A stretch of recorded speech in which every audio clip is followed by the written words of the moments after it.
कई बार से माझी पूर्वी पंचायत के पैक्स अध्यक्ष रह रहे वर्तमान पैक्स अध्यक्ष विजय सिंह जी हमारे साथ जुड़ चुके हैं।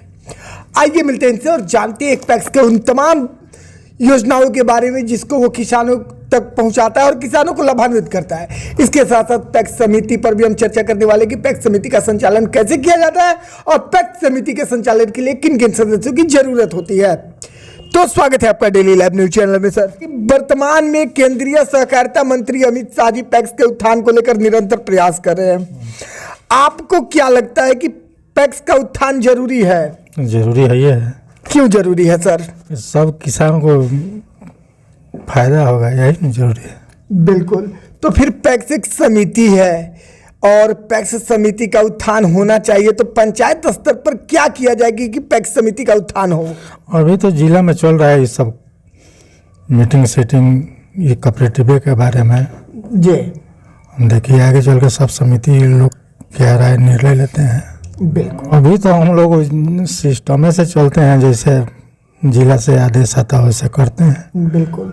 लेकिन ऐसा देखा जाता है कि पैक्स समिति में जो है कुछ कार्यकारिणी के सदस्य होते हैं, पैक्स अध्यक्ष होते हैं और पैक्स प्रबंधक होते हैं। तो इन लोगों का क्या दायित्व होता है पैक्स समिति में? सब लोग मिलकर बात विचार करते हैं, सबको की राय से जो विचार होता है वो काम होता है।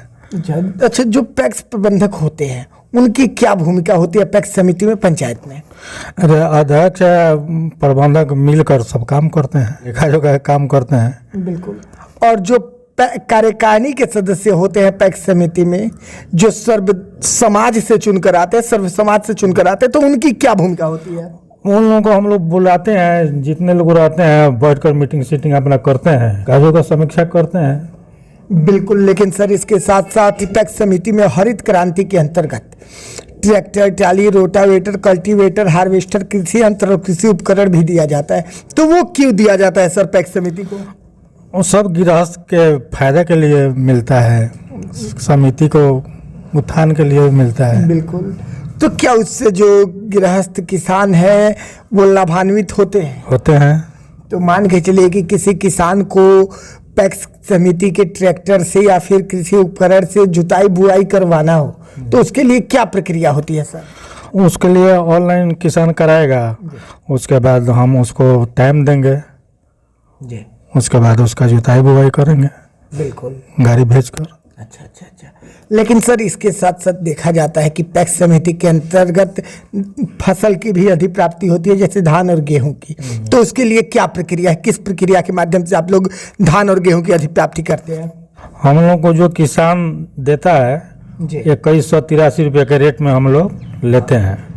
बिल्कुल। यानी कि उसकी प्रक्रिया क्या होती है सर?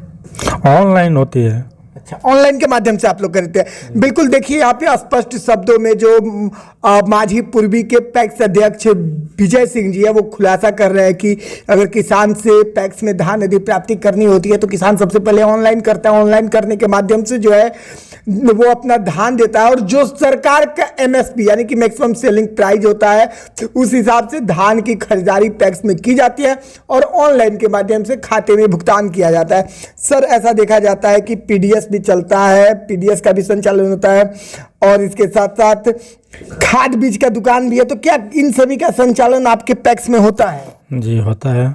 डेली लाइव न्यूज के माध्यम से आपको आपके पंचायत और पूरे बिहार की जनता भी देख रही है। आप पैक्स के दायित्वों को लेकर और पैक्स के उत्थान को लेकर जनता से क्या कहना चाहेंगे?